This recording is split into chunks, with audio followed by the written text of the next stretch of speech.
Could I say one thing? Look at all the lies he's told over the last couple of weeks.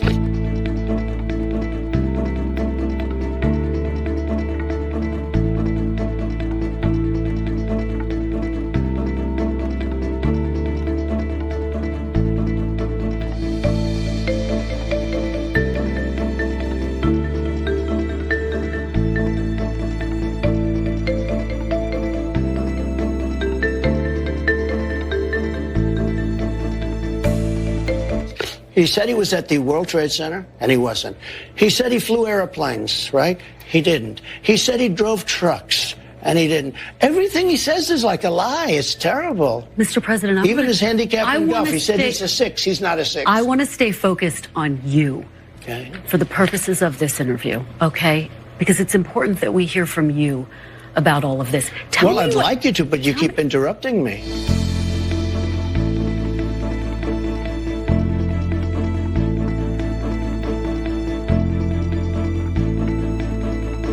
He made a fool of himself by claiming he was at Ground Zero the day after 9/11, despite his own book saying he was in fact in Washington, D.C. Have a listen.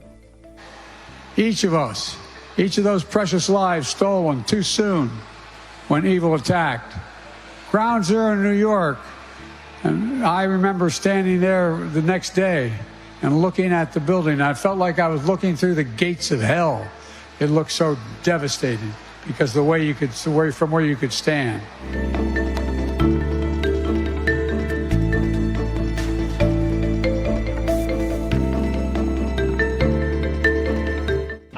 John, in the past couple of weeks, the president has lied about being at Ground Zero the day after the September 11th attacks, falsely claimed he saw the Pittsburgh bridge collapse, claimed his grandfather died in the hospital days before his birth. What is going on with the president? Is he just believing things that didn't happen did happen, or is he just randomly making stuff up? The president was deeply touched and honored to be able to spend 9/11 with military members there in Alaska and some families, and was honored by their presence and the chance to make an important set of remarks about why we need to continue to remember that day. And he did that.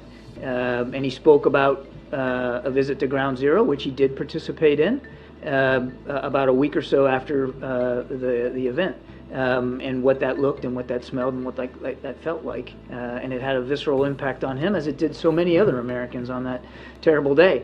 And he's focused on making sure that an attack like that never happens again.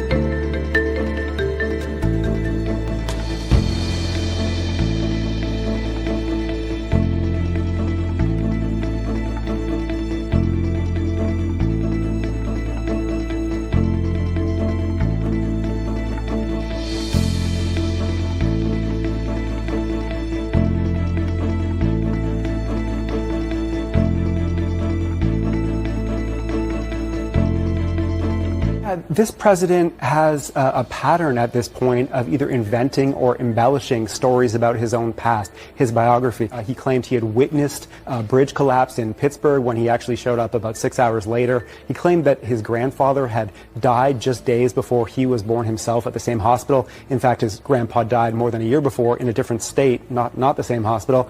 And he also repeated a favorite false story that I and others have debunked over and over again about a supposed conversation with an Amtrak train conductor he was friends with, who was actually deceased at the time the conversation would have had to take place. And that's not all. There are some more serious ones in my view. Previously in his presidency, he claimed at one point he'd been arrested during a civil rights protest, when in other versions of the story he just said an officer had taken him home from a protest. He said he had visited the Pittsburgh synagogue where worshippers were killed in a 2018 mass shooting. In fact, he had actually spoken to the rabbi, but never went. And he's made a whole bunch of others too.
believe Americans are putting up with this and for so long. Like, they are being gaslit into believing that this man is functioning when everyone across the globe can see that he's really not. And they're supposed to be thinking about voting for him again. He's supposedly running again. Their only option otherwise is Kamala Harris. Like, it's got to be one of the all-time just mind-blowing cases of gaslighting. You couldn't write We're asking really simple, straight questions. Yeah. We're not getting...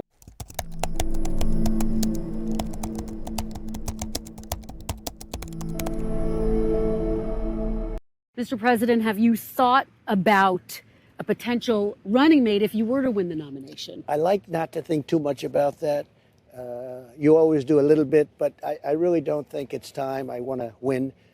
And, it's very interesting about running mates. When you get down to a vice president, they said, no, nobody's ever made that kind of a difference. It's still about the person that's going to be president. And it's an important decision. Are you leaning toward a woman? I like the concept, but we're going to pick the best person. But I do like the concept, yes. A lot of people noticed when Governor Noem endorsed you, there were Trump Noem signs. Do you have your eye on her? I do. I think she's fantastic. She's been a great governor. She gave me a very full-throated endorsement, a beautiful endorsement, actually. And, it's been a very good state for me. And certainly she'd be one of the people I'd consider, or for something else maybe. But we have a lot of people. We have a lot of great people in the Republican Party. Can I ask you a question? I don't think you've ever gotten this question, but it's been reported that you left a note for President Biden when you left office. It's true. It's true? Yeah. What, can you give us a little sense of what you said? It's interesting. He actually said it's up to me to do, and I actually think it's up to him to do. I left him a note.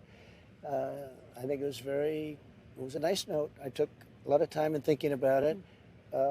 I'd love him to do a great job, even if it was very bad politically. What do you make of the age issue? Should there be an age limit to running for president? No, but there should be a competency. I'm all for the test. I took a test 3 years ago, and as the doctors said, and it was in front of doctors and a whole big deal at Walter Reed, which is an incredible place, and I aced it. I got everything right. I'm all for testing. I frankly think testing would be a good thing. A lot of people say it's not constitutional to do it, but I would be for testing to make sure everyone's just fine. But a lot of people say that can't happen because of Constitution. What do you say to people who say it is time for a new generation of leaders? Well, it's always time for a new generation. But, some of the greatest world leaders have been in their 80s.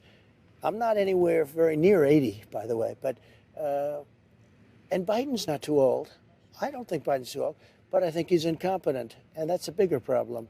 I don't think 80 is old. I know people that are in 89. I know a person 94, 95 who's 100%. Bernie Marcus. Take a look at Bernie Marcus, Home Depot. I mean, he has been amazing for so many years. He's 95 years old. It's really a level of competency, not the age. You will be in your 80s if you're reelected. Does that concern you at all? Well, I will be toward the end. No, because my father lived much longer than that. My mother lived much longer than that. So genetically, that's a good thing.